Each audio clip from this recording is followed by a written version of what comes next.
and slow. Good boy. All right, do that to the right so I can see what happens up here. Good boy. A little bit. Slow down. Come on.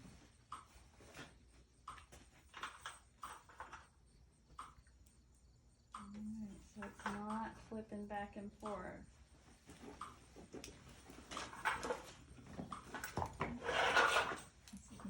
He's as bad as Lucy. Into everything, right? And food, like, oh, I'm starving all the time. So, when you can, you know, right in this area, in the curve of his jaw, you know, have been, you know, like when I initially like pressed up in here, he reacted and just felt really tense. It's so nice and soft now. Oh, yeah.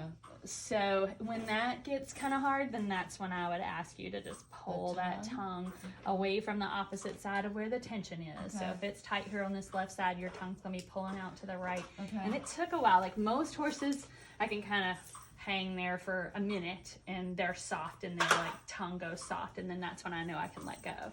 For him, you know, I had his tongue out for quite a while, I thought.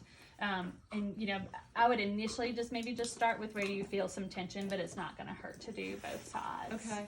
So, and just kind of wait for some of that just agitation, busyness to go away. Okay. I'm not going to ask you to do too much in the way of like a TMJ manipulation.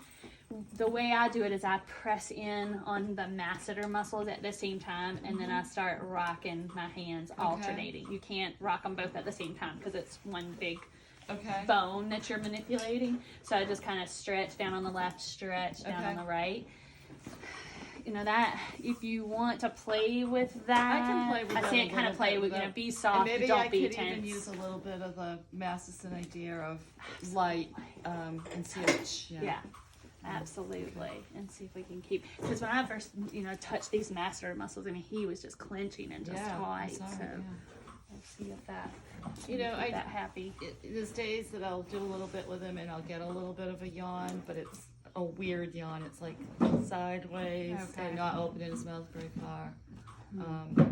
There was one time that Kim rode him where she really felt like she made progress here, and the next few days he looked like he had a headache. He was squinty-eyed, and but I think it helped because I think that it loosened stuff up. He felt better. It just made him a little sore for a day or two. I wonder whether to give him some Butte or Equiox or something here for a couple of days, like now that we've done all of this, and see if we can keep some of the soreness, because I've been being treated for my SI, and like I do pretty, like it feels really good after she does it, but then I get like sore and painful the next day. So I'm thinking I do Advil to get me over that hump. So I just wonder with him if we can get him over that hump where those muscles won't go back, and him doing the same gyrations that he does to whack everything out. Maybe if we keep him a little comfortable, I'd say at least 3 days, maybe 5 days. There's no give or take. I almost got 5 days since we've been dealing with this for a long time. Yeah. Oh, Butte.